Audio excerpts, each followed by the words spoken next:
This is Pathways Dynamic Leadership, level 3. I better catch up. Negotiate the best outcome. Negotiation, what is it good for? Wesley Sherwood has enjoyed being a member of Carrollwood Toastmasters, the youngest and funnest Toastmaster club. He initially joined the club to work on his fear of public speaking. He will quickly admit his favorite part of Toastmasters is table topics. Tonight, he will step outside his comfort zone and discuss negotiation. Here is Wesley presenting Negotiation. What is it good for?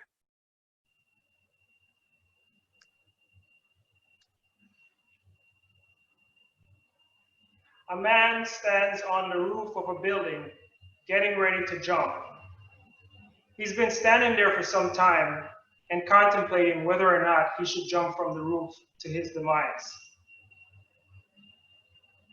At the same time, he thinks to himself, I better make up my mind quickly before someone builds a scaffolding up here and prevents me from jumping to my death. I listen as a police officer tries to convince,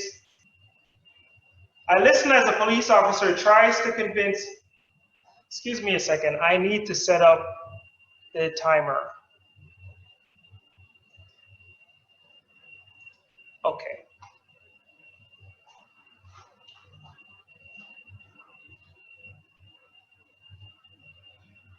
The man stands on the roof of, would you like me to start over, Mr. Timer? Thank you.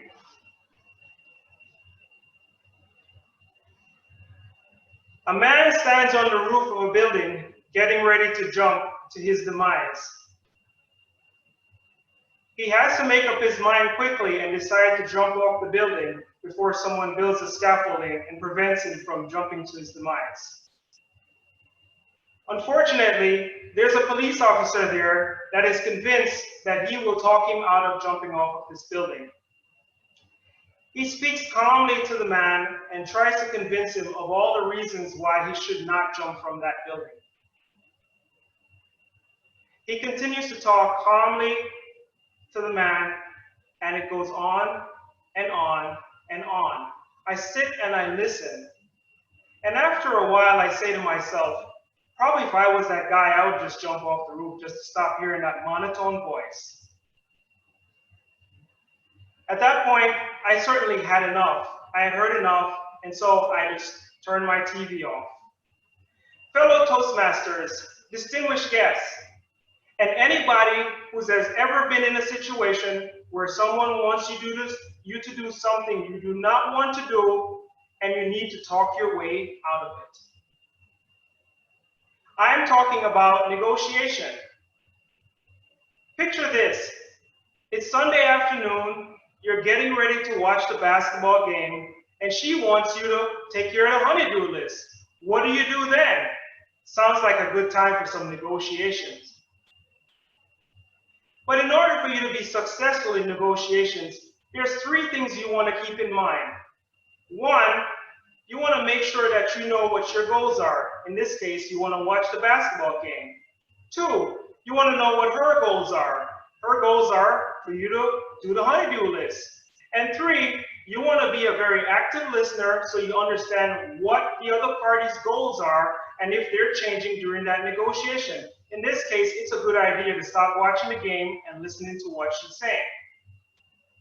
In my case, I've had some experience with negotiations. At the time, I hadn't gone through the scaffolding process with Pathways, so I was not familiar with what type of negotiation it was. But now I know that it's called accommodating negotiation. And the beauty of accommodating negotiation is that it gives you an opportunity to build a relationship with the person on the other side of the table. It's a win-win outcome, and I'm always for a win-win outcome. But part of accommodating negotiation involves you being prepared, and even more, you have to stress on being an active listener. In my case, I had a previous manager, Paul, who wanted to hire a supervisor to work alongside me in a job that was very overwhelming. We had just started up a new department, and during that time, it seemed like every project we started would just multiply itself 10 times. And we were always behind. So I decided to sit down and talk to Paul about my plans for that new supervisor that was coming in, because I had a little bit of a problem with the person that was coming in. No, it was not personal. I knew where this person was coming from because it was an internal transfer. For me, I like my projects, but I did not like purchasing. Did not like the purchasing software, did not like to deal with vendors.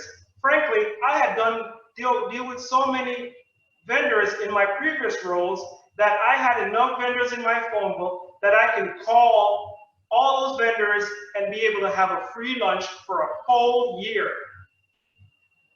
But for me, the idea of sitting there, having a meal, and someone trying to sell me something that I do not want to buy just makes me sick to the stomach.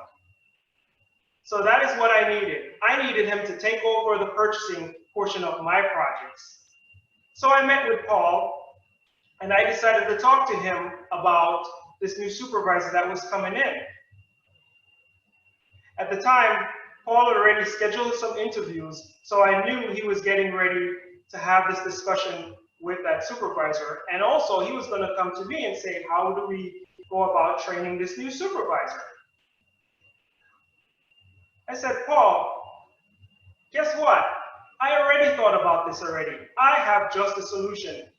I have brought here all my projects that I'm currently working on in order for you to evaluate and see the work that I have going on. I know that you are new to our department, so I will be more than happy to train this employee. It will free up a lot of your time, and it'll also allow you a chance to have a supervisor that's literally a clone of me. I remembered you said you were very satisfied with the work I was doing, so here's your opportunity to make a clone. Paul said, what is it that you would like? I said, I will spend the time and train this new supervisor and teach him everything that I know. Unfortunately, while I'm training him, this will take up a lot of my time, and some of my projects might fall behind. But wait, I have the perfect solution for that. What I would suggest is I can have him assist me taking care of the purchasing for all my projects, and in 3 months, he can assist me, and I will also train him during that time. It will give him an opportunity to learn more about the equipment that we have in our department, and it'll also give us a chance for him to build a relationship with our vendors as well. Paul thought about it for a second, and then he said, actually, that might be a really, really good idea. I said, yes, Paul, I think it's a good idea. And also, once he gets into his role, within 3 months, he'll already know a lot of the intricacies of the job, but I will continue to work with him. Even at that time when we are working separately, we will still be a team because we will be still working along with the same workforce. Paul liked the idea, and we both shook on it, and we agreed that that would be the training process for the new supervisor. In that case, it was very successful. And just to remind you, as I said before, for negotiation, you have to understand what your party's goals are. In this case, Paul wanted a clone of me. You have to be a very good listener, and you also have to know what your own goals are. But understand that sometimes in negotiation, things don't go as well as you'd like them to, and your goals will not be accomplished. But if you remain patient and be professional, your goals will be achieved. Madam Toastmaster,